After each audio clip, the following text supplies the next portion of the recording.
There's a principle in quantum physics called the observer effect, where the mere act of observation changes what's being observed. The scientist who watches the particle determines its behavior. Now stay with me. Your subconscious mind operates on this exact principle. The chaos in your life, the storms, the circumstances that feel so solid and immovable, they're not fixed realities. They're possibilities, waiting for an authority to collapse them into a new form. And that authority? It's been inside you all along, dormant, unused, like a king who forgot he was royalty. Today, you remember. You're here because something brought you to this moment. Maybe you typed a question into the search bar at 3 in the morning when you couldn't sleep. Maybe you've been scrolling for hours trying to find something, anything, that would give you relief from the pressure building in your chest. Maybe you're sitting at your kitchen table right now, coffee getting cold, looking at bills you don't know how to pay, or reading text messages from someone who used to love you, or staring at test results that don't make sense.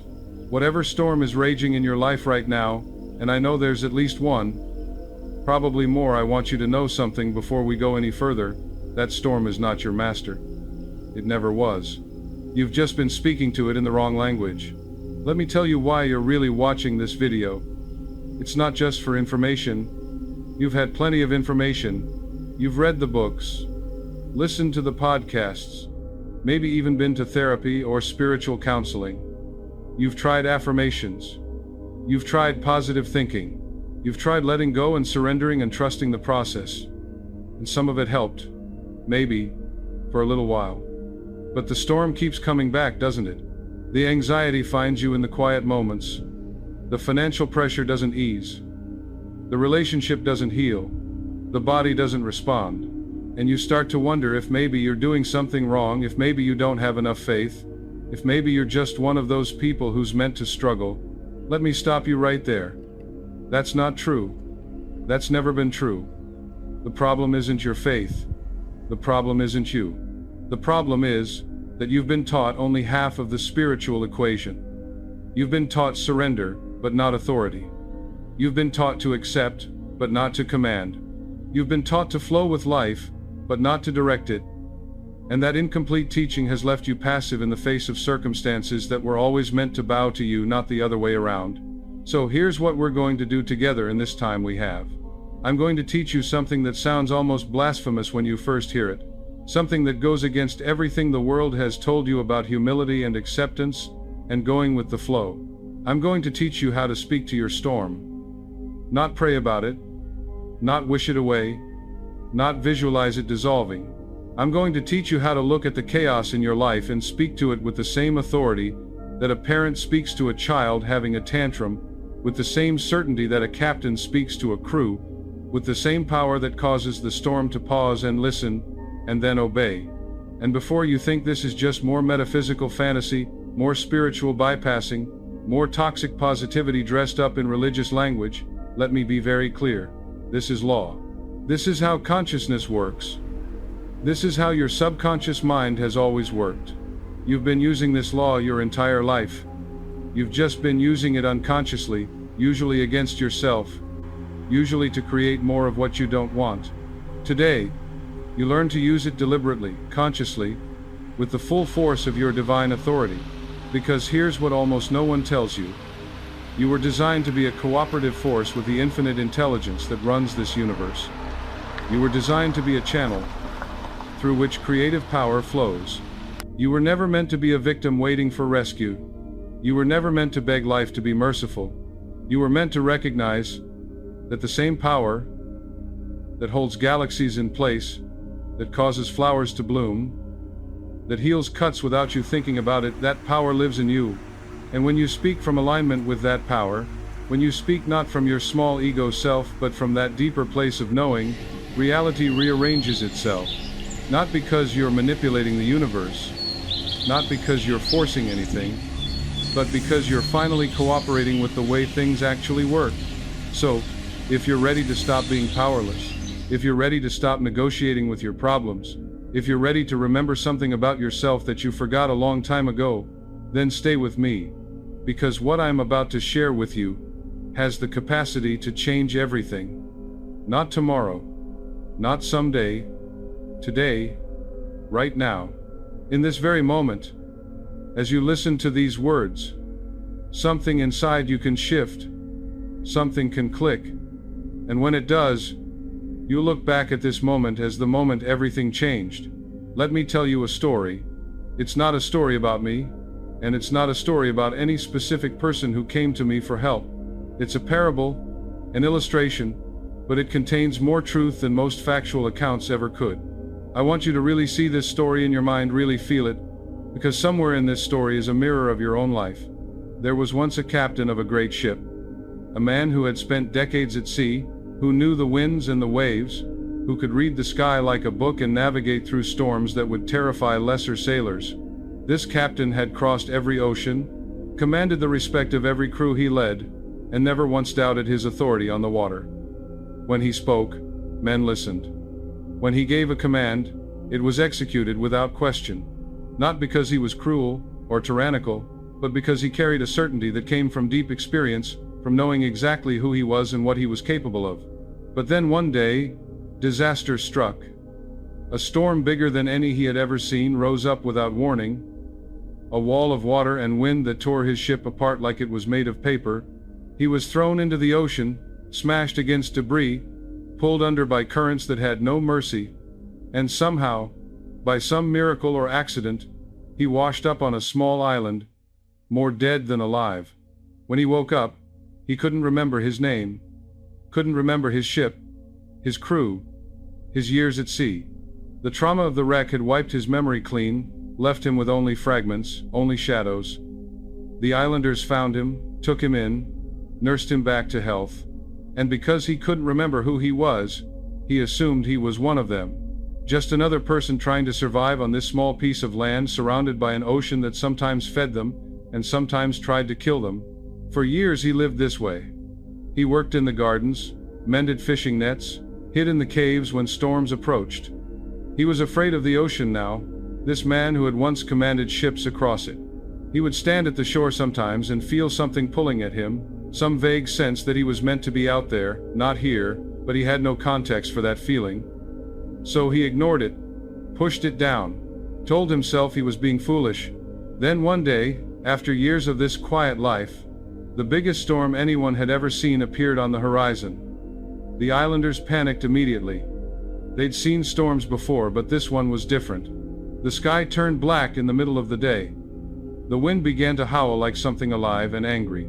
The ocean started to rise, waves building higher and higher, and everyone knew that this time the island might not survive. This time they might all be swept into the sea. The islanders ran inland, gathered the children, secured what they could, prepared to hide and hope and pray that they would see another morning. But the captain, though he didn't know he was a captain, didn't know he had any right to that title, something in him couldn't run. Something in him refused to hide. He stood there at the edge of the village, looking at the approaching storm, and something started to happen in his mind. Fragments. Just fragments at first. A feeling of standing on a deck.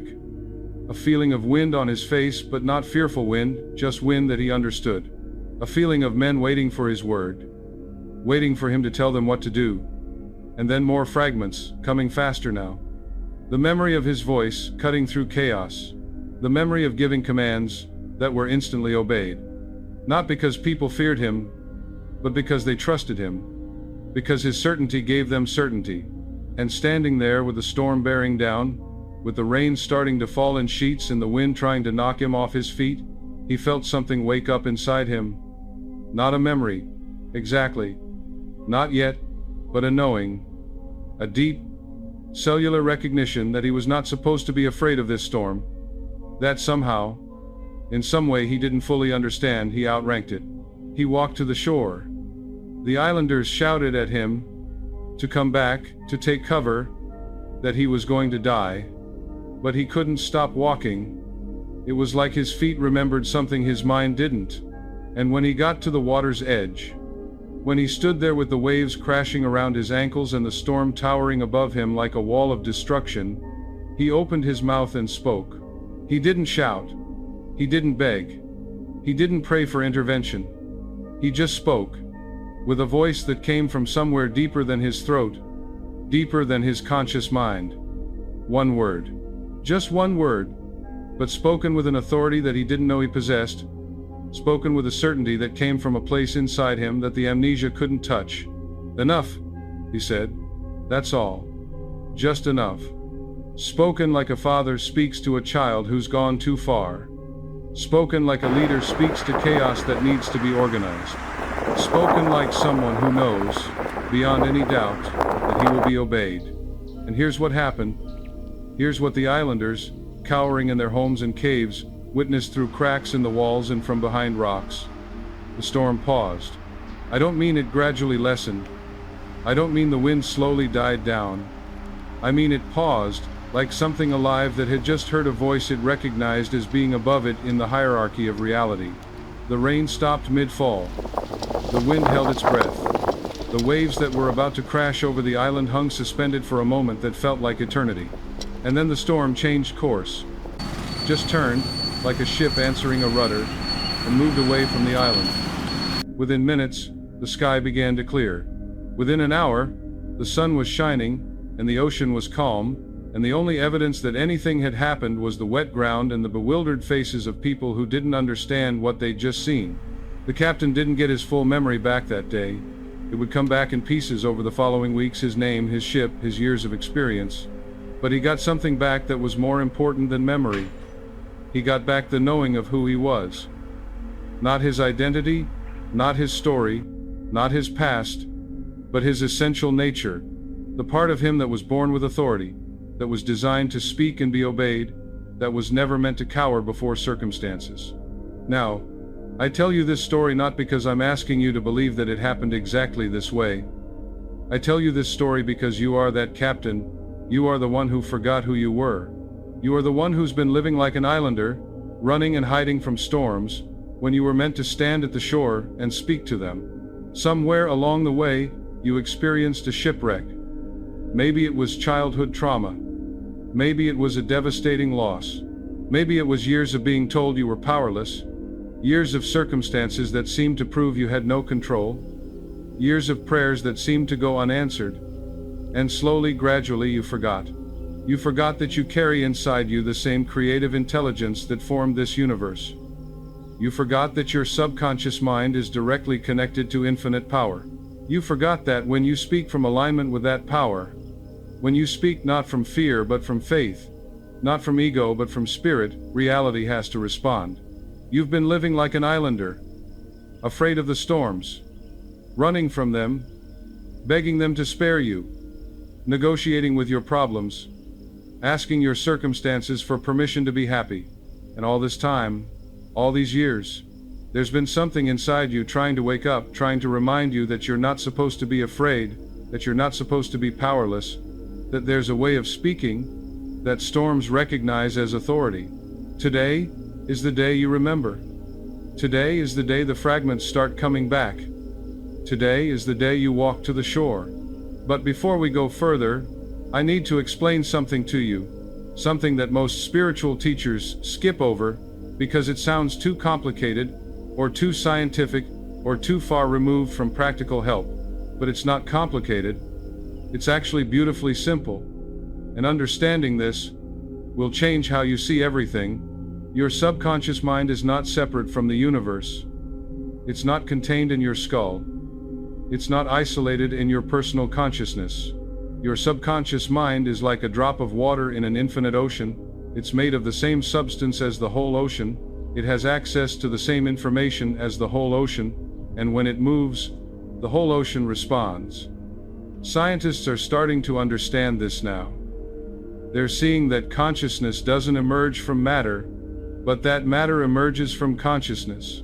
That observation affects reality at the quantum level. That the universe is not a dead machine we're trapped in, but a living, responsive, intelligent field that we're part of. This is not mysticism. This is not wishful thinking. This is the cutting edge of physics, of neuroscience, of our understanding of how reality actually works. And here's what it means for you, practically, in your life right now with your real problems and your real storms. It means that when you change your consciousness, you change your reality. Not eventually, not as a side effect, directly. immediately. The same way that when you decide to raise your arm raises. There's no gap, no delay, no question of whether it will work. You intend it, and it happens. Because your consciousness and your body are not separate systems. They're one system. Your consciousness and your external reality work the same way.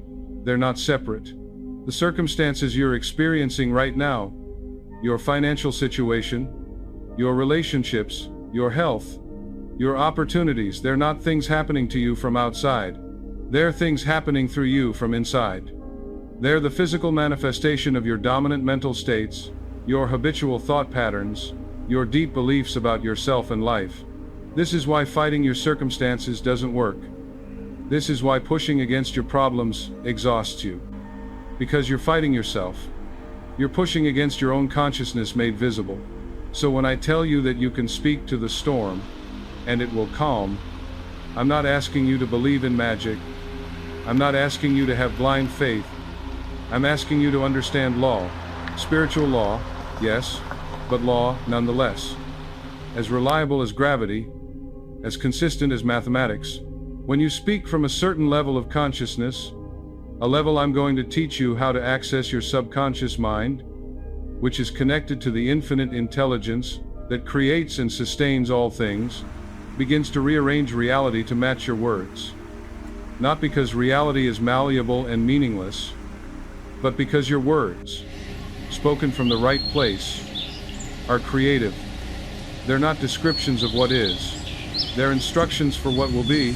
Jesus understood this better than almost anyone who's ever lived. Look at how he dealt with storms. Look at how he dealt with sickness. Look at how he dealt with death itself. He didn't pray for God to fix things. He didn't hope that maybe, if he was lucky, circumstances would improve. He spoke directly to the problem. Peace, be still, he said to the storm. Not, dear God, please calm this storm. Not, I hope this storm will pass. But a direct command, spoken to the storm itself, as if the storm were a subordinate that had forgotten its place, and the storm obeyed. Immediately, not gradually, not eventually, the water became calm, the wind stopped, and the disciples were terrified because they suddenly realized they were in the presence of someone who understood something they didn't. Someone who knew how to use a power they didn't know existed. But here's what's radical.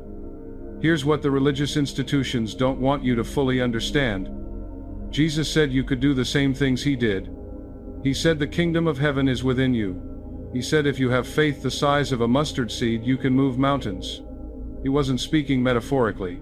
He wasn't exaggerating. He was telling you the literal truth about how consciousness works, about how much power you actually have, about what you're capable of when you remember who you are. You have the same subconscious mind he had. You have the same connection to infinite intelligence. You have the same creative power. The only difference is that he believed it and you don't. Yet.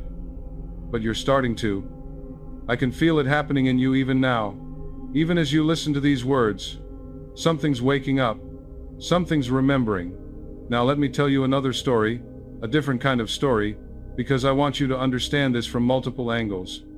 I want this to sink in so deep that you can never forget it again. Imagine a parent in a grocery store with a 2-year-old child. The child wants candy. The parent says no. And the child, being 2 years old, being not yet fully socialized, being still operating mostly on pure impulse and emotion, has a complete meltdown, screaming at the top of their lungs, throwing themselves on the floor, knocking items off shelves, making a scene that has every other shopper staring and judging and wondering why this parent can't control their child. Now imagine 2 different parents responding to this identical situation. The first parent panics. The storm of their child's tantrum triggers their own storm of fear and shame and desperation. They start begging. Please stop, please, everyone's looking at us. I'll give you anything, just please calm down, please be good. I'll buy you the candy, I'll buy you 2 candies, just please stop. They negotiate with the tantrum. They give it power by treating it as an equal force. Something they have to appease. Something they have to surrender to. What happens? The child learns that tantrums work. The child learns that if they scream loud enough, long enough, they can override any boundary, get anything they want. The parent has taught them, accidentally, that chaos is more powerful than authority. Now imagine the second parent. Same child, same tantrum, same public setting. But this parent doesn't panic. They don't ignore the child. This isn't about being cold or unfeeling, but they also don't negotiate. They simply kneel down to the child's level, make eye contact, and speak with quiet, unshakable authority. That's enough, they say. Not yelling, not angry, just certain, just clear. We don't do this. I know you're upset. I know you want the candy, but the answer is no. And this behavior is not acceptable. We're going to take 3 deep breaths together, and then we're going to finish shopping. And here's what happens. The child hears something in that voice that pierces through the tantrum. Not fear, not anger, not negotiation. Authority. Calm, loving, unshakable authority. The voice of someone who knows their role, who isn't threatened by chaos, who isn't trying to control the child, but also isn't controlled by the child. The tantrum doesn't always stop immediately. Sometimes it takes a moment. Sometimes the child tests the boundary one more time. But it stops. It always stops. Because children, for all their emotional intensity, actually crave authority. They crave boundaries.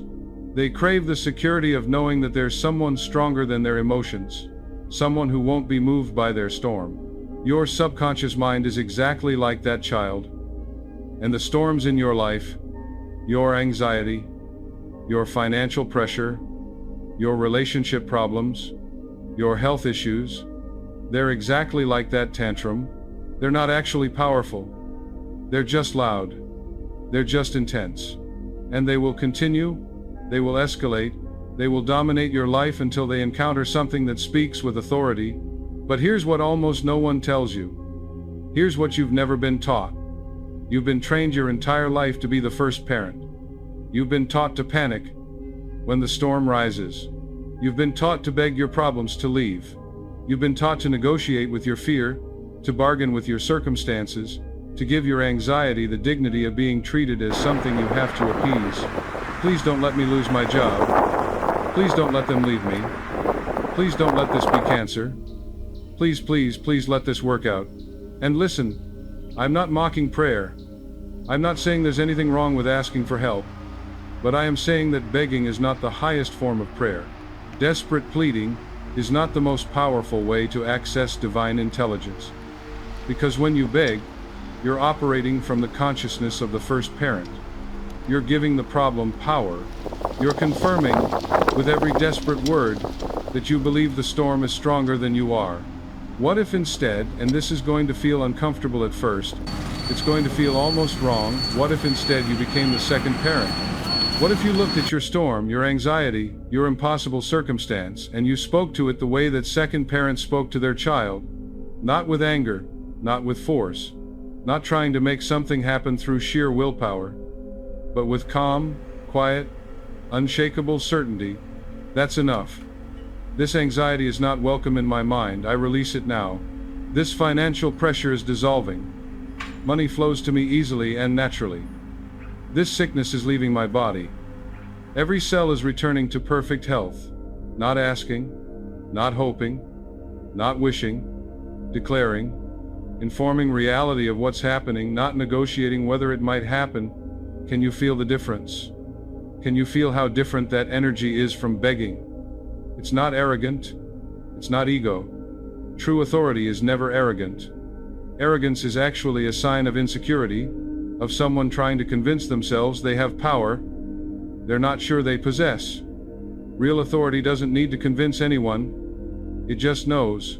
And that knowing, that certainty, that's what your subconscious mind responds to. Not your words. Your words are just sounds, just vibrations in the air. What your subconscious responds to is the consciousness behind the words, the feeling state underneath the language, the degree of certainty or uncertainty you're broadcasting with every syllable. This is why affirmations don't work for most people. They stand in front of the mirror saying, I am confident, I am successful, I am loved, and nothing changes. And they conclude that this whole consciousness thing is nonsense, that positive thinking is just feel-good delusion. But the problem wasn't the method. The problem was that they were saying one thing with their mouth, while feeling something completely different in their heart. Imagine a general trying to command his army while visibly trembling, while tears run down his face, while his voice shakes with fear. The words might be commanding, "We attack at dawn, we will be victorious." But what are the soldiers responding to? Not the words. The presence. The energy. The consciousness.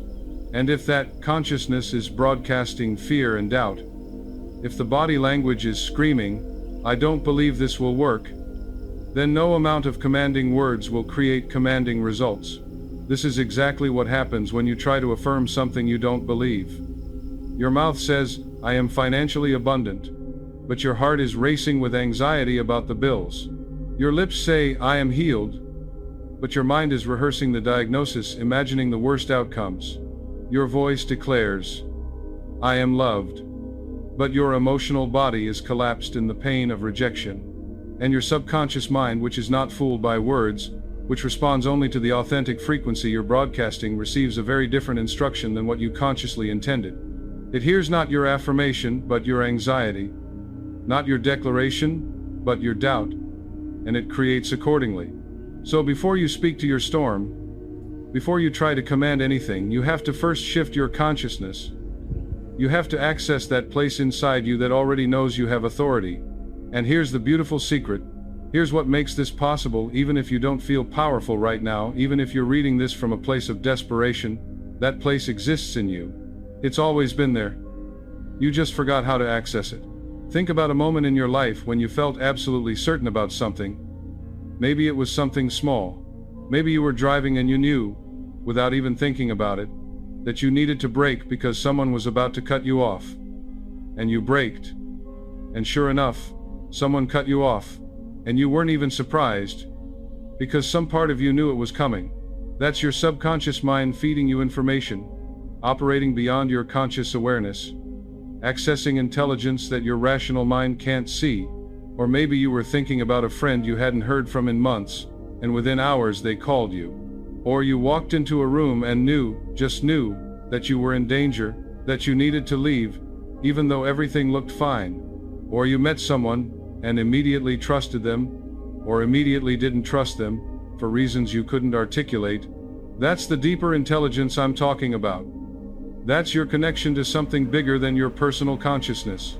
And when you learn to speak from that place, when you learn to access that level of knowing, and then broadcast it through your words, everything changes.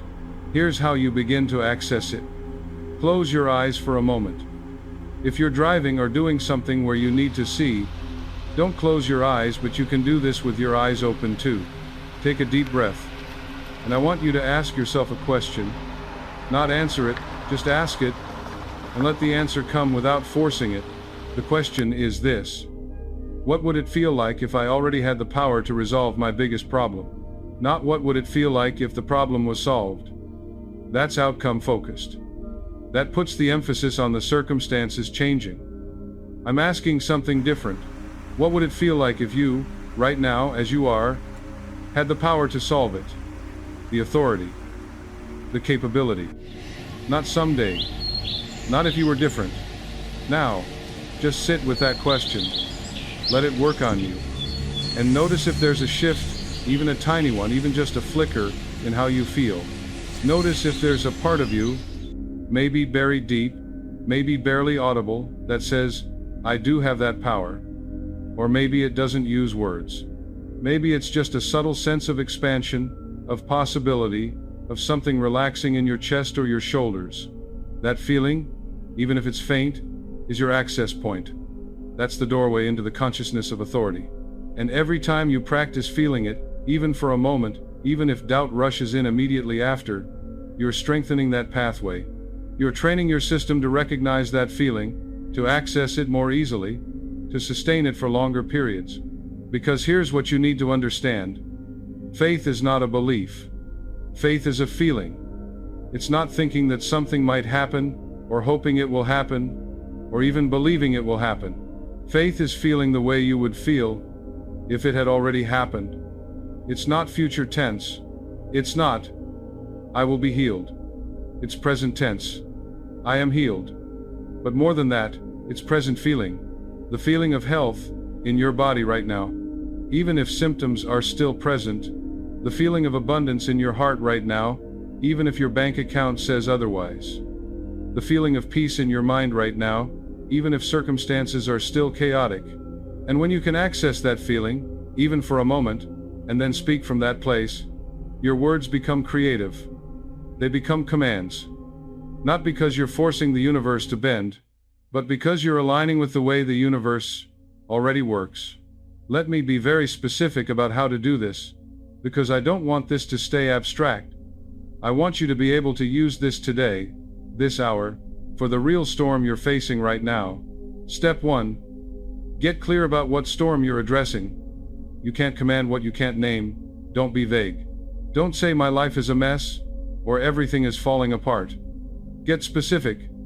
Name it simply, clearly, without drama. I have $3,000 in credit card debt and I'm afraid I can't pay it. My partner and I haven't had a real conversation in 2 weeks, and I'm afraid we're drifting apart. I have chronic pain in my lower back and I'm afraid it will never heal. Name it. Look at it. Don't hide from it. Step 2. Acknowledge the fear without becoming it. This is important. You're afraid. That's okay. Fear is not your enemy. Fear is just information, just your nervous system, trying to protect you. So acknowledge it. Yes, I'm afraid. I'm afraid of what happens if I can't pay these bills. I'm afraid of being alone. I'm afraid of being in pain forever. Don't spiritually bypass this. Don't try to jump immediately to positive thinking. Just be honest about the fear. Step 3. Remember who you really are. Not your story, not your circumstances, not your past or your diagnosis or your bank account, but your essential nature. You are consciousness having a temporary human experience. You are an individualized expression of infinite intelligence. The same power that created you is still creating through you in every moment. You're not separate from it. You're not disconnected from it. You're a point of focus for it, a channel through which it flows. Step 4. Access the feeling of authority. Ask yourself that question again. What would it feel like if I already had the power to resolve this? And wait for the answer. Wait for that subtle shift. It might be very quiet at first. It might be barely perceptible. But it's there. It's always there. And the more you practice accessing it, the stronger it becomes. Step 5. Speak from that place. Not from your fear, not from your desperation, from that place of quiet knowing. And you're going to speak directly to the storm, not about it. Not God, please fix this. Not universe, I hope this works out. But to the situation itself, to the anxiety, to the debt, to the pain, to the relationship, as if it were something that's been listening this whole time, waiting for you to remember. You have authority over it. And here's what you say.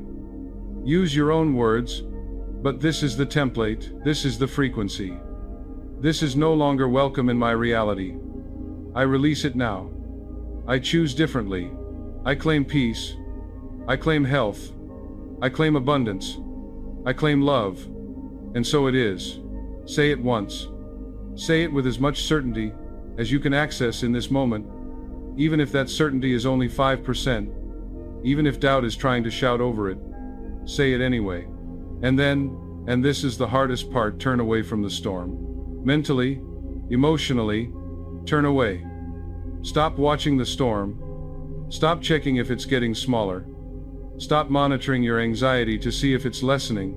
Stop looking at your bank account every hour to see if money appeared. Stop obsessing over the relationship or the diagnosis or the circumstance. Turn away. This is the real test of authority. Kings don't give commands and then nervously watch to see if they're obeyed. They give the command and move on, knowing it will be done. They don't doubt. They don't second guess. They don't hover anxiously, checking and rechecking. They command, and then they shift their attention to something else. trusting that the machinery of reality is already responding to their word. And this is where most people fail. Not in the speaking, but in the turning away. They speak with authority for 30 seconds, and then spend the next 23 hours and 59.5 minutes worrying, doubting, checking, rehearsing all the reasons it won't work. And that worry, that doubt, that anxious monitoring, that's also a command that says, I don't believe what I just declared, I don't trust this process. The storm is still my master. And your subconscious mind, which is always listening, which never stops listening, receives that secondary command as the more authentic one, because you broadcast it for so much longer, because you feel it so much more intensely, and it creates accordingly. So you have to practice turning away. You have to practice what it means to live from the end, to live as if the storm has already calmed, even while it's still apparently raging, to live as if you're already healthy, already abundant, already loved, already free, not fake it, not pretend, but to access the feeling of that reality, and let that feeling guide your thoughts, your choices, your energy, your attention. This doesn't mean you don't take practical action. If you have debt, you still create a budget. If you have health issues, you still see doctors. If your relationship is struggling, you still have conversations. But you do these things from a different consciousness, not from desperation and fear, from calm authority, from the knowing that you're working with divine intelligence, not against impossible odds. Let me tell you what happens when you do this. Not always, but often, and more often the more you practice, you'll notice something remarkable. You'll speak to your storm with authority, and then you'll turn away, and then you'll go about your day. And at some point, maybe hours later, maybe days later, you'll suddenly realize you haven't thought about the problem in a while. You haven't checked. You haven't worried. And when you do finally think about it again, something has shifted. Maybe not completely, maybe not miraculously, but shifted. The anxiety is less intense. A solution you hadn't seen before becomes obvious. Someone reaches out with unexpected help. The test results come back better than expected. The money shows up from an unanticipated source. The conversation you were dreading goes better than you imagined. And you'll realize the storm started to calm the moment you stopped treating it as your master and started speaking to it as your subordinate. But even if nothing visible changes immediately, even if the circumstances still look exactly the same, something has changed in you, and that's actually more important. Because what's changed is your relationship to the storm. You're no longer its victim. You're no longer helpless before it. You've remembered, even if only for a moment, that you have authority.